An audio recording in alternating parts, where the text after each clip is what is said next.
Thank you, Lorato. The EU Commissioner, Ms. Cecilia Malmstrom, Minister of Trade of South Africa, Ray Rob Davis, Ray Get Goose, our host, representative from the EU, SADCEPA member states, distinguished guests or representative from the civil society and the private sector present. A very good afternoon to all of you. It's very tough for me to stand here after my bosses. When I was growing up in my remote village in Botswana, we were told that every elder is your parent.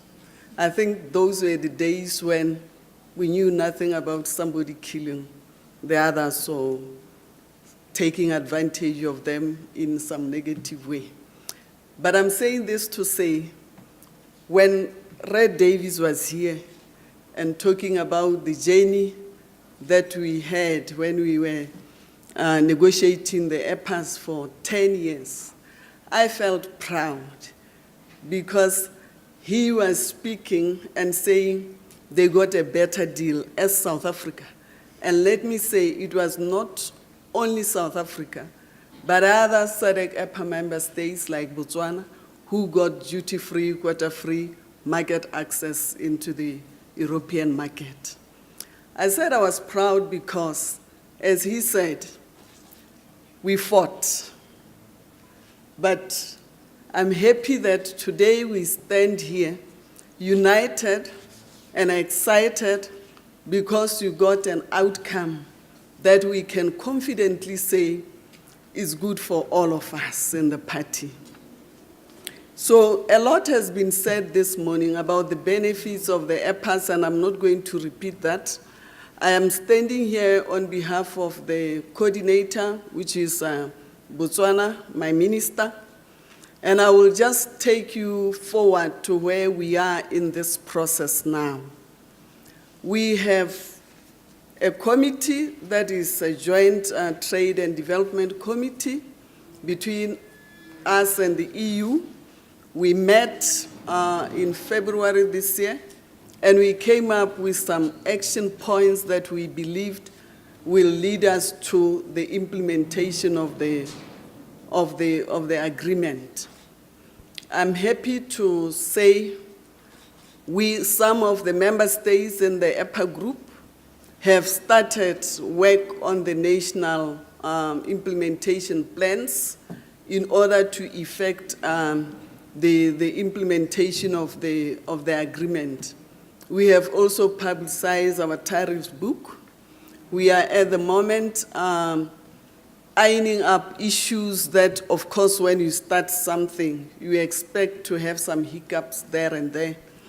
As many of you may be aware, the ACP is meeting this week, of course, with the senior officials that we met today and forward. The idea there is also for the SADC-EPA group and the EU senior officials to meet and try to iron up certain issues. Let me say again that for me, and I'm saying it on behalf of the SADC-EPA group, that we are excited because, as has been said earlier today and this afternoon, that this economic partnership agreement is indeed an agreement that will take our citizens out of the current economic situations, that is, create employment and alleviate poverty reduction. Why we are here today? I was wondering because I'm standing here on behalf of my boss, and I was saying, but why this? And I realized that it's good because as government, we are not the implementers. It's you, the private sector, the civil society, that will be able to implement this agreement. More so that in Article 7 of the agreement provides for sustainable development, underscoring the importance which the private sector should play in implementing this agreement. Specifically, it states that the decision-making methods embrace the fundamental principles of ownership, participation, and dialogue. And I'm happy that this very meeting today testifies to the fact that the parties sees the importance of the private sector and the civil society in ensuring that this agreement becomes a reality. And that is a change for the good, the lives of our people in the SADCEPA member state. Let me, as I conclude, encourage all of us here today that we ensure that the implementation of this agreement indeed brings the desired results that we are aspiring, or when we negotiated this agreement. Thank you.